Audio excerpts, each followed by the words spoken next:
Breaking news tonight. A mom of 8, let that sink in. A mom of 8 shot dead, executed on the street because why? She confronts dopers trying to sell weed to her children. Good evening. I'm Nancy Grace. This is Crime Stories. Thank you for being with us.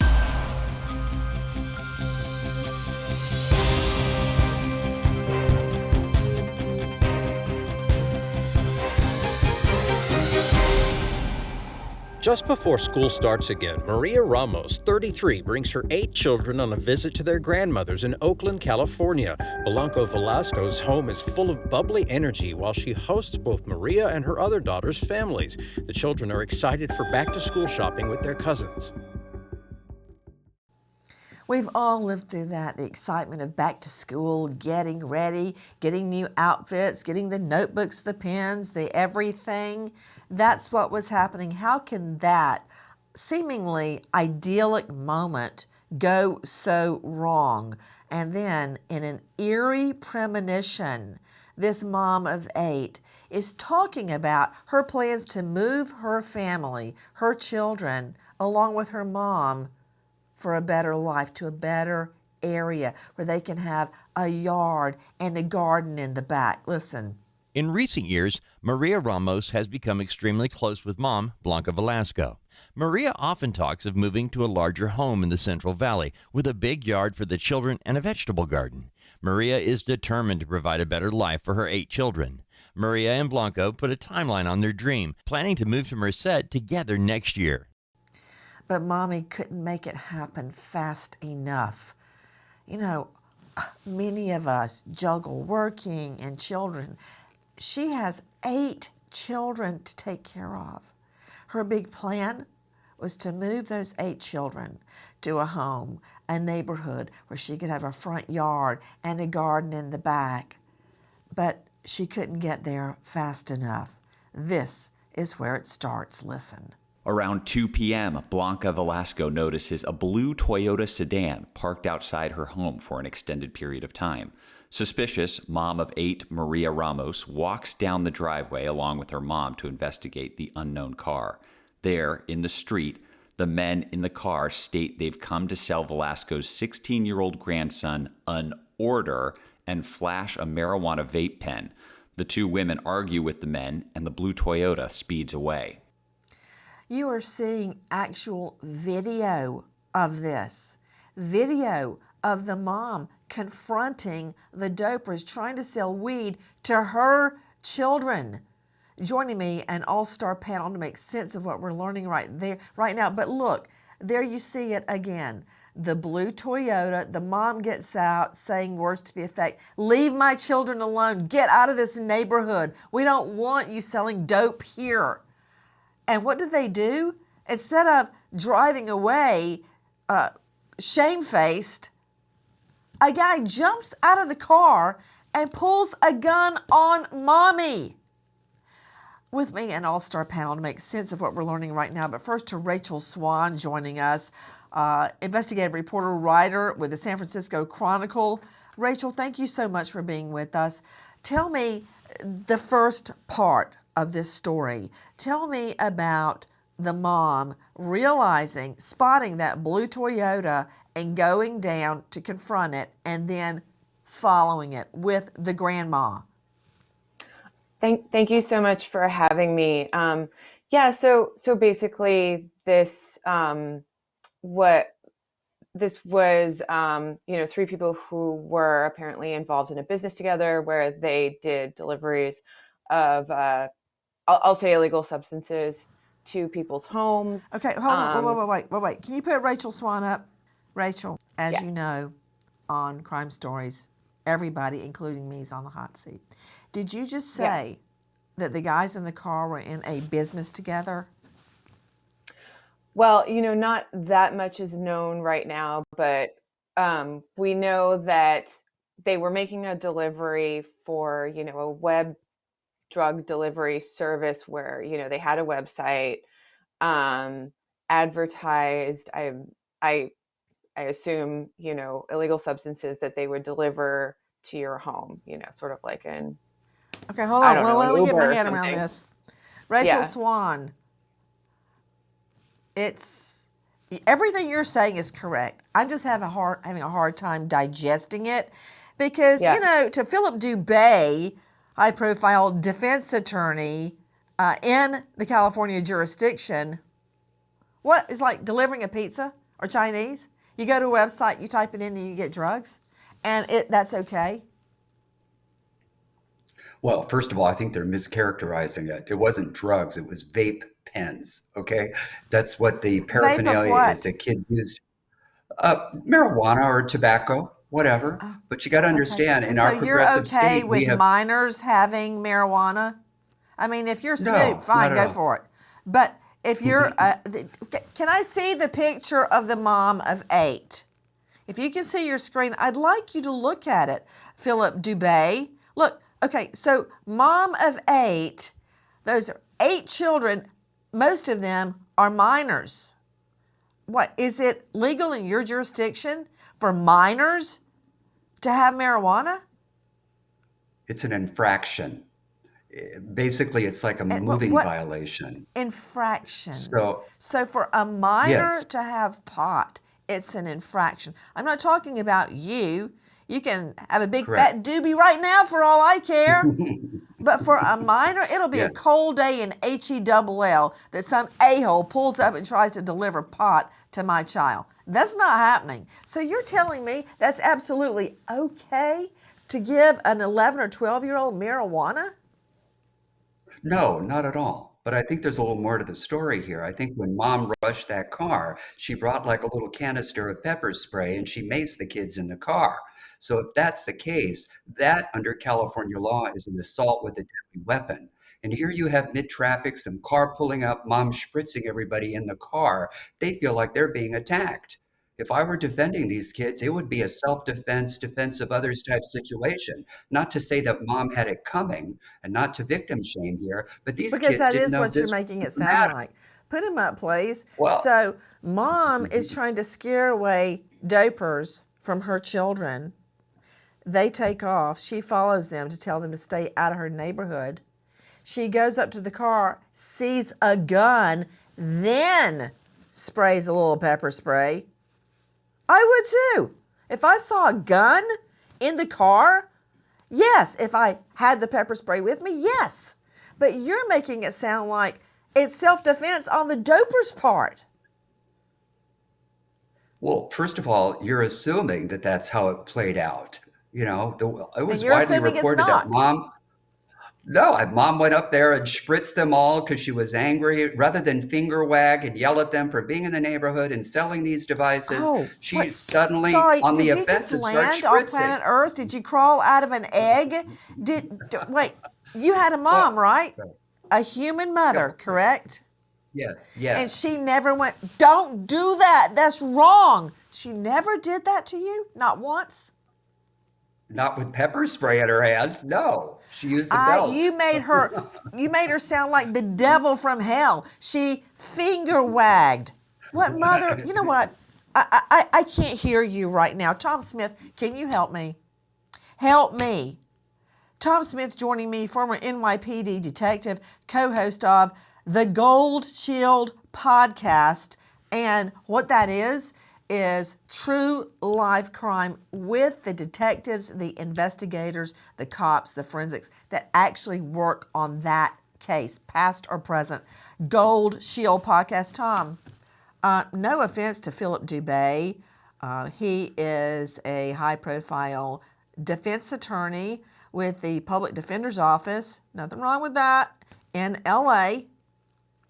And he seems to think that mommy is the devil. She's Beelzebub because she, with her mother, the grandma, chases down the dopers and fusses at them and wags her finger, according to him. So she sees a gun in the car, sprays pepper spray, and runs off. And what do? Chase her down and shoot her dead. I mean, you and I both know, Tom Smith. I know you didn't get your law degree, but you know all about self-defense. And when someone is running away from you and you pursue them and shoot them, you do not have a claim of self-defense. What were you afraid of?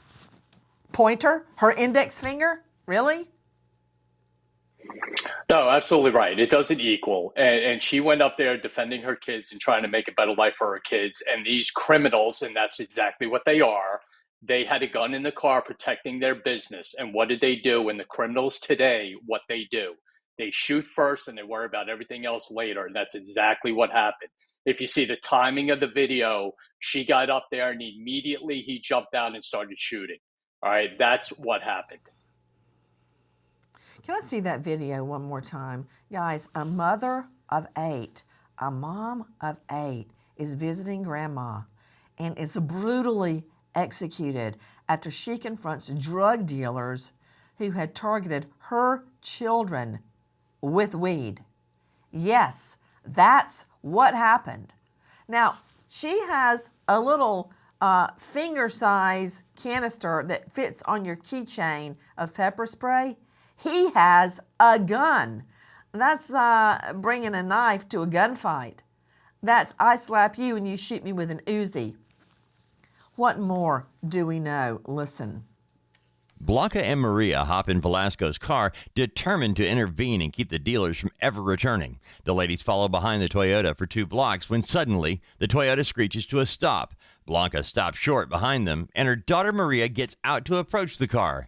It's then that Mom of 8 Maria quickly turns and runs across the street away from the Toyota. Joining me right now, esteemed psychologist Dr. Jory Crossan, faculty, St. Leo University, consultant at the Blue Wall Institute, an author of Operation SOS. Dr. Jory, if I may call you that, I hear Philip Dubé, and he's doing what he's trained to do. That's why he wins so many cases. Because somehow, in about 3 sentences, he twists this thing around to make it mommy's fault. Help me out here. I think we got to have a different perspective of this, and that deals with the individual shooters. We can look at personalities, but when you have 2 people or more acting in concert, this socialization or groupthink takes over. That's the best way that I can describe it. And we're seeing more and more of this across the country. Police officers involved in shootings and in all kinds of different violent altercations. We're rising to a new level of violence. Guys, you're seeing this caught on video. Rachel Swan joining me, investigative reporter, staff writer, San Francisco Chronicle. Rachel, how was this caught on video? Well, my understanding is that this was captured on a neighbor's camera because, everybody has these door cameras now, Nest Cam. So, the police are able to get warrants for all this video now and collect it from neighbors. The investigation is in its early stages, but I would imagine they have multiple videos, at least one, as we can see, very clear one. A perp in the back seat gets out armed with a gun and chases Mom Maria down the street before opening fire. Blanca pulls closer to the Toyota, trying to shield her daughter, who is now trying to take cover from the gunfire. When Blanca turns back toward the Toyota, the shooter gets back inside and runs the loaded gun on Grandma Blanca. In a blind panic, Blanca speeds away with the blue Toyota hot on her tail.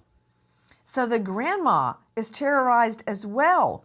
She sees the gun and takes off, thinking her daughter, Maria, has run away. And she circles back to find the worst. Listen. Blanca eventually loses the teens in traffic and feels it's safe to go back for Maria. Back on Hilton, Blanca can't seem to find Maria and assumes her daughter is still hiding. Then she spots Maria lying on the sidewalk in a pool of blood. Blanca rushes to help Maria, telling her to breathe and hang on for her children as she calls 911. Imagine that, going back to get your daughter, who has 8 children of her own to raise, thinking that she's hiding. And if you look at that video carefully, you see the perps actually start firing at the vehicle, the gray SUV with Grandma and Mom in the car. Watch this. Watch it. Mom gets out. She sees what's happening. She's She sprays the pepper spray. They're chasing. There you go, the gun, and it's not over yet. Then he fires at Grandma, chases down Mom, shoots her, then fires on Grandma. Grandma circles back to get her daughter, only to find her dead in a pool of blood.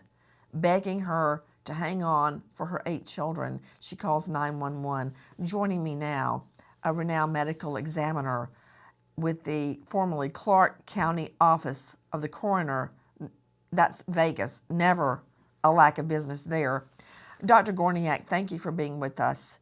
Explain to me, how was it that mom of 8, Maria, could bleed out so quickly there on the sidewalk? Well, it looks like from the video that she was shot even before she got to the sidewalk, just based on her gait as she's kind of running, but more limping. So I believe that she got shot even before she got to the sidewalk. So she could have been shot in the chest, so that's not going to be an immediate death, and she can bleed out there. I know she was shot multiple times. So if she shot, say, in her head, that could be the blood in her chest. Obviously some of the blood will be coming out of her body, but most of it will be stayed inside. And unfortunately, she bled out on the sidewalk. Terrible for her mom to find her. But I want to go back about the delivery of drugs. We still had a lot of drug overdoses during COVID when the world shut down. And I think that's where the quote unquote business of delivery came into play, because people were getting their drugs delivered to them because obviously they weren't going out and getting them off the street. So I believe the delivery of drugs, the business of, what do you call it? What's the DoorDash, right? So Dope Dash started during COVID because we still had plenty of people dying of overdoses. So that probably this business sprung from that time. We are hearing unconfirmed reports that mom of 8, Maria, was shot in the back. If that's true, Dr. Jan Gorniak, a medical examiner, explain to me how she would have died so quickly. When her mother, the grandma, circled back, she was already in the last throes of death. She was gone. The mom begging her to stay alive, calling 911. They couldn't get there fast enough. So how would a shot to the back cause her to bleed out so quickly? Did her lungs fill up with blood? How does that work? Well, depending on where the shots were, there are multiple. It could have gone in the lung, but most people don't realize too that the main artery in your body, the aorta, is towards the back. So depending on the direction that the bullet went, it could have clipped her lung and her aorta. It could have went, depending if it's which side it's going, left to right, right to left, that it got the heart, and that would be a cause for her to die so quickly. Let's see that video one more time and determine if those reports, unconfirmed, are true. There you see the mom pulling up in a gray RAV4, grandma driving. She pepper sprays them. He gets the gun out and shoots, and she's running right there.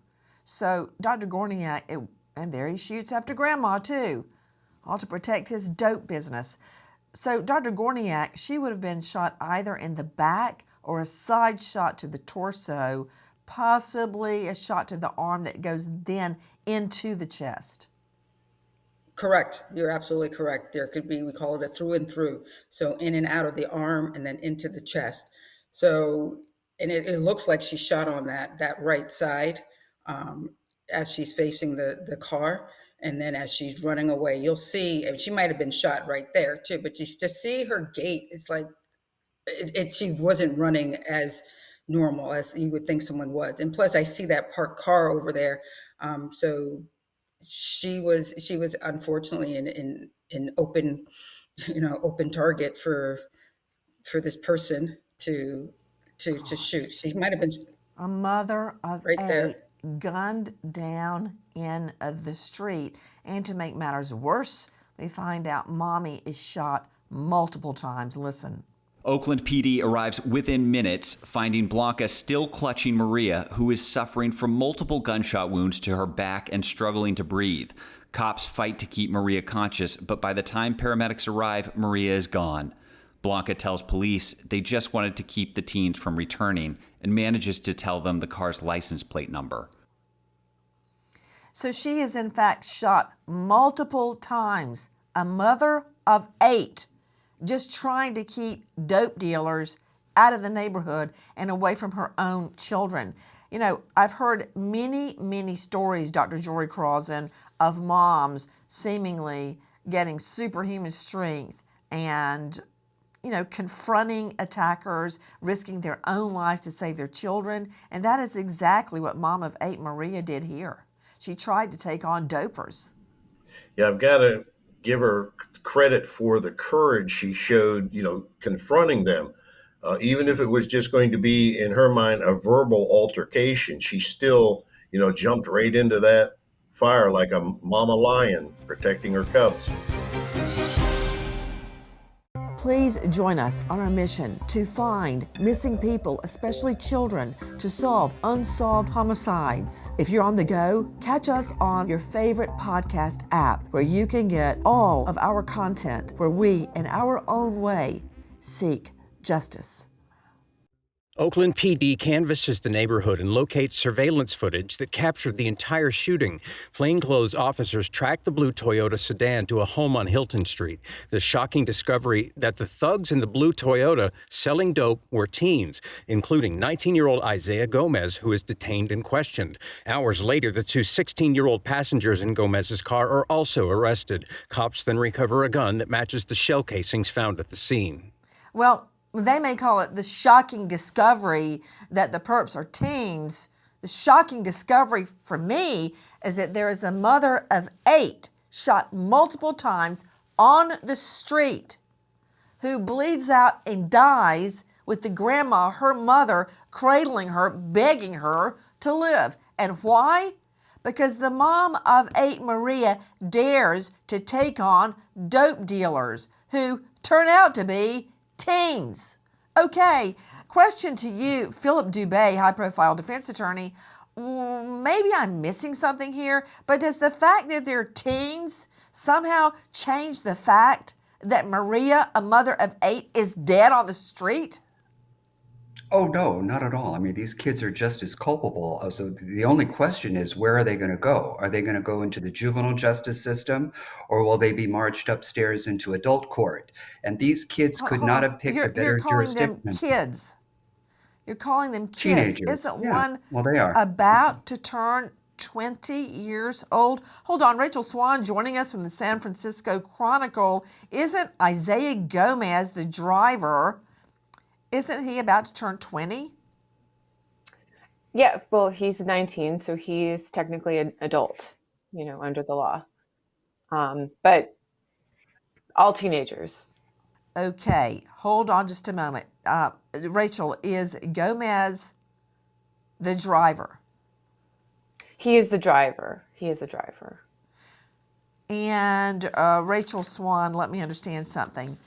What is he charged with? What's the charge on the driver, Isaiah Gomez? And I should say, actually, he is allegedly the driver. He hasn't been convicted of anything. Put her up, please. He is charged. Okay, hold on. Rachel, we're not in a court of law. Look around, you're in a studio. You see the video. Okay, we know who's driving. But okay, the alleged driver. You win. You win. The alleged driver, of course he's a driver, but I'll pretend I'm in front of a judge. The alleged driver. What is the charge against the alleged driver, Isaiah Gomez? Felony accessory after the fact. So that's not murder. That is accessory. That is allegedly helping, conceal the shooter, basically helping him flee from the crime. Rachel, do you just want to say allegedly one more time and just get it out of your system? I'm always going to say allegedly. That's Okay, I'm pulling your leg. Until someone's convicted, I'm going to say Hold allegedly. on, but yeah. Seriously, on this topic, let me understand something. Tom Smith joining me. I know what Dubé is going to say because he's like programmed, and I'll deal with him in just a moment. But Tom Smith joining me, former NYPD detective, co-host Gold Shields podcast. Tom, why is this bass backwards? Because if you and I, this is a tired one, but I'll use it because it makes sense, go into a bank and I say, okay, we're not going to shoot anybody, right? And you go, absolutely not. I just want the money. We go in, you take out an Uzi and spray the place. I'm like, what, did we just not say we're not shooting anybody? Guess what? I'm charged with murder. So why is the adult in the car in his, as Gorniak said, DoorDash drugs, why is he not charged with murder? Felony murder. Felony, the underlying felony, is the aggravated assault. I don't care if he didn't pull the trigger. That is not the black and white letter of the law. Just like I'm going to get charged with murder because you shot the bank teller. Yeah, I'd be charged them all with murder, and here's why. Here's my part. He had an opportunity to drive away. If you watch that video, he closed the door before the victim's car got there. He could have very easily just driven away and gotten out of that area. He chose to stay so his guys that are in the backseat of that car could take care of business.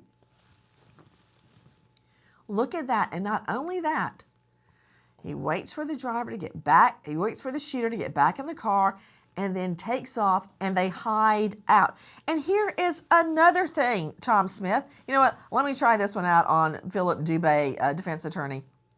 Dubé, as we all know, under the law, there is explicit intent where I say, Philip Dubé, I'm going to shoot you dead. And bang, I do it. That's explicit. I state it.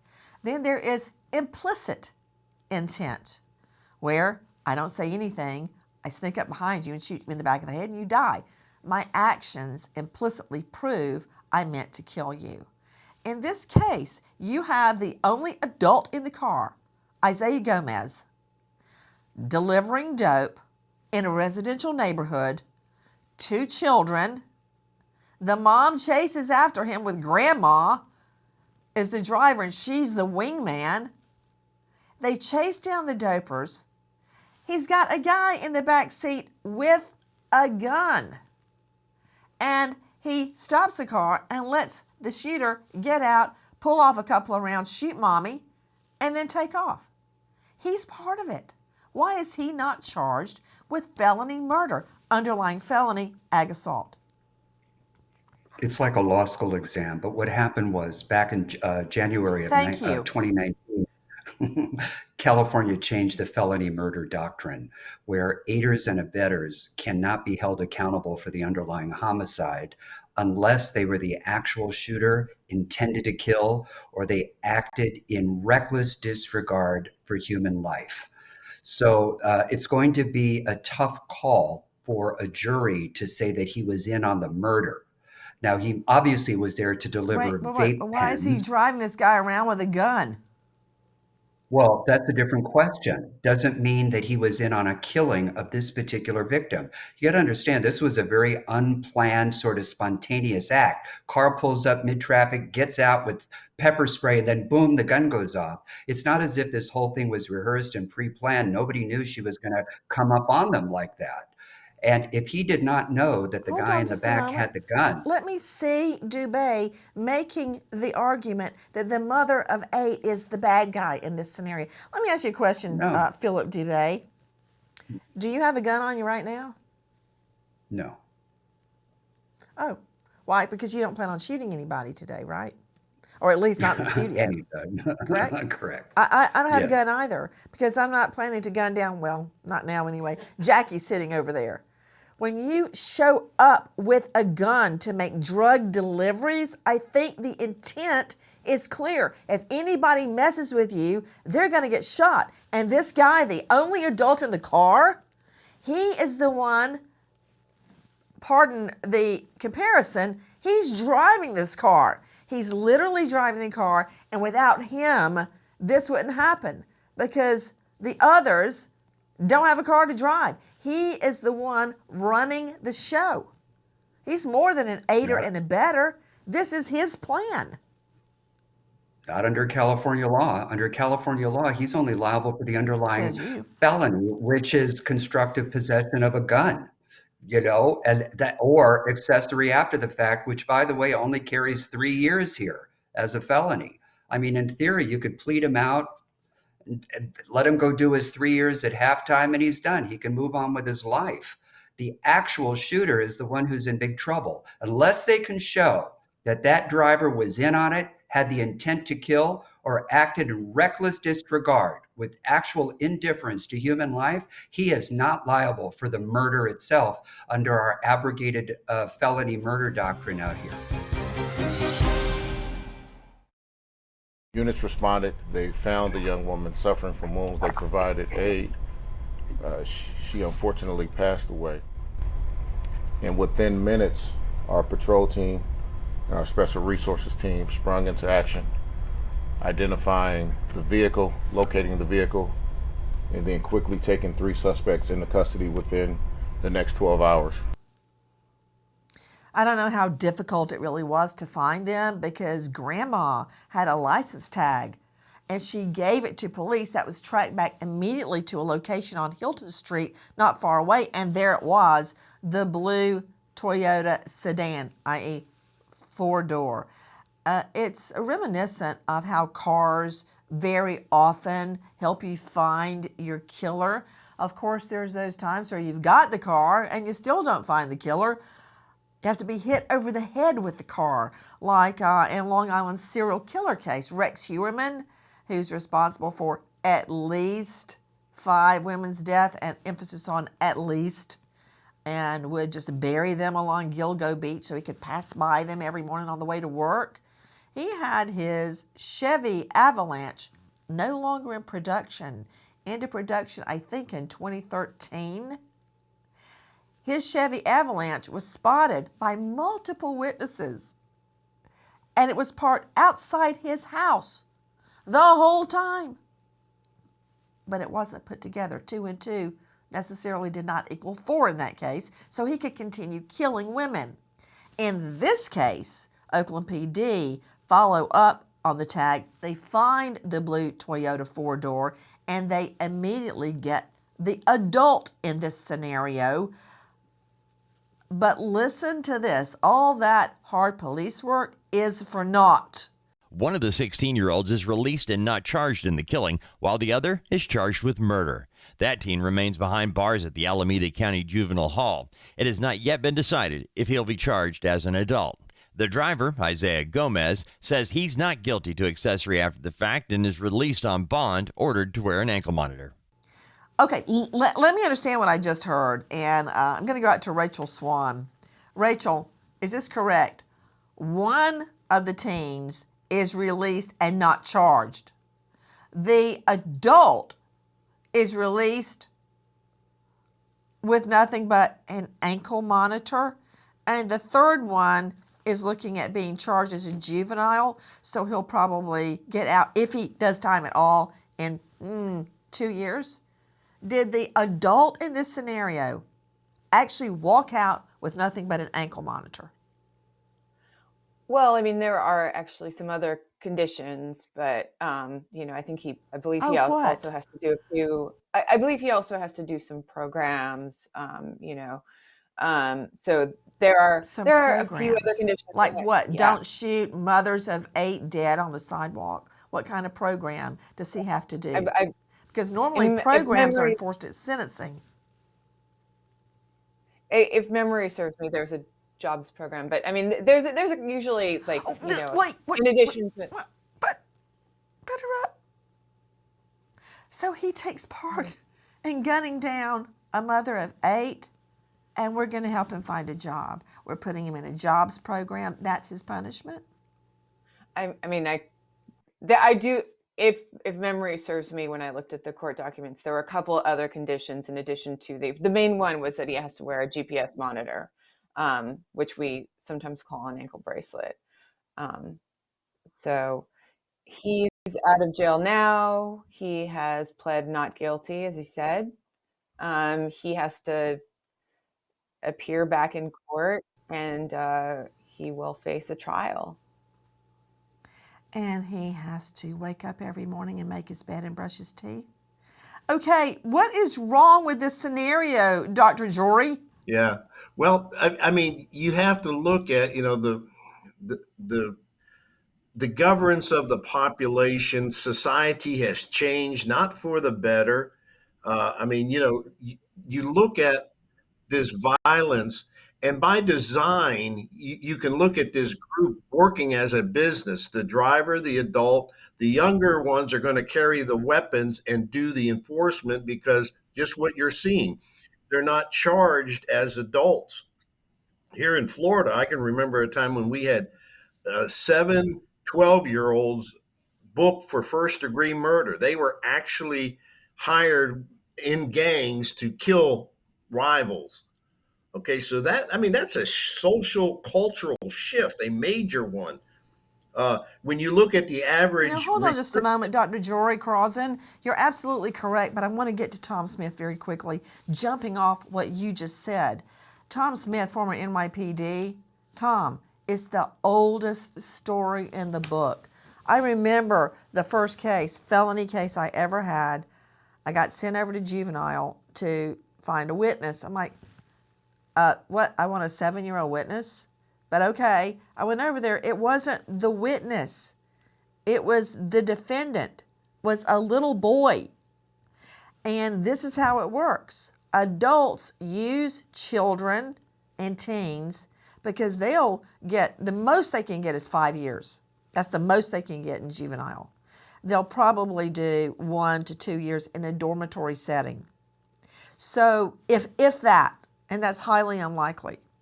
So adults, like the adult here, gets children or teens to hold the dope and the guns. Why? Because the adult will go to jail for 20 to life. The teen will be out in a matter of months and get right back out on the street. As Crossan was saying, this is one of the oldest stories, the oldest plans in the playbook for drug lords and dope dealers. Use teens, use children while you supervise them so you don't go to jail. Right. And here's the other thing. The criminals today know the criminal justice system and policies and laws better than anyone. They know what they can get away with. They know who they can use to get away with certain crimes. And this is a perfect example of that. They know the laws in California are lenient, and what's going to happen to them? Absolutely nothing. They get an ankle monitor and a court date later on down the line. Caught on video, the horrific moment. A mother of 8, just 33 years old, is brutally executed. Why? She confronted the dope dealers trying to sell her children weed. Listen. Blanca Velasco is speaking with several media outlets to keep Maria's name in the news.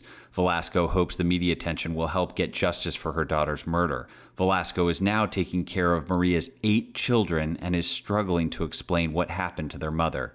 She told KPIX. The 15, the 13, and the 11, they know that mom is gone. The other 5, I haven't had the courage to tell them. You are seeing the grandma speaking out. That's from our friends at KPIX and more. Blanca Velasco is speaking out about her daughter's murder, hoping for change in Oakland. Maria Ramos' shooting is receiving increased media attention as the mom of 8 was shot in broad daylight while she was just trying to protect her children. Velasco detailed Maria's last comments for NBC Bay Area. I started rubbing her and told her, breathe, Lupita, you know we still need you. You have 8 kids that still need you. That from our friends at NBC Bay Area. I was just thinking about her original statement. The 15, the 13, and the 11-year-old, they know mommy's gone. The other 5, I haven't had the courage to tell them yet. The other 5 children don't even know their mom is dead. It's not the first time that a mother has been attacked right in front of her children. Listen. You've got a mom and her 3 boys going to an afternoon dental appointment. You've got traffic on the road, and Mrs. Bigelow is trying to move to her right to get out of the way for an emergency vehicle that's trying to pass. She apparently cuts off Jeremy Webster, a 23-year-old man. He then follows her, terrorizing the family as they go down the road.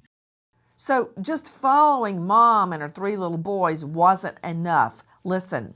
Jeremy Webster follows Megan Bigelow into the parking lot and blocks in her car.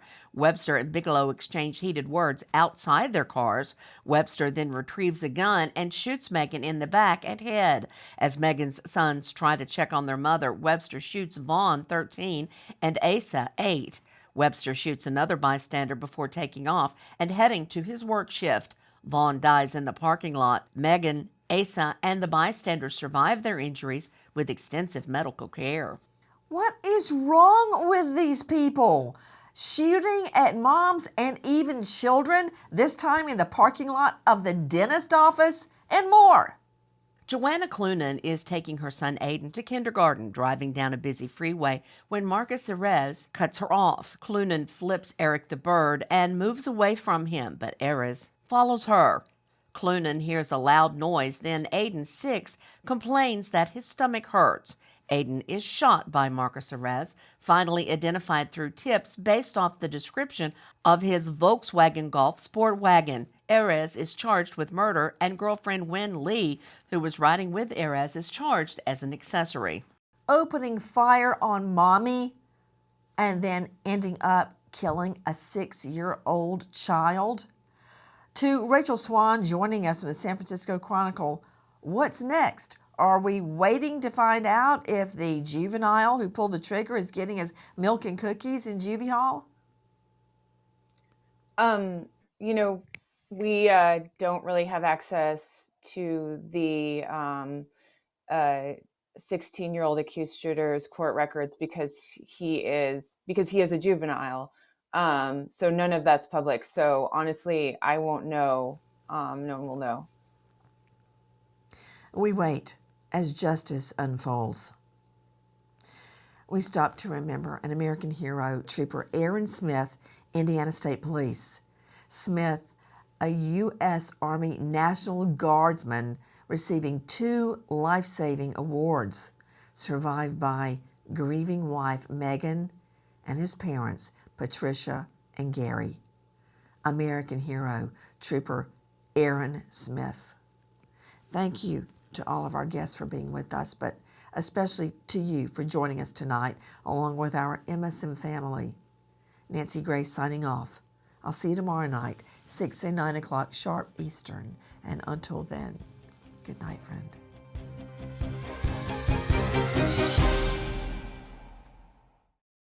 Please join us on our mission to find missing people, especially children, to solve unsolved homicides. If you're on the go, catch us on your favorite podcast app where you can get all of our content where we, in our own way, seek justice.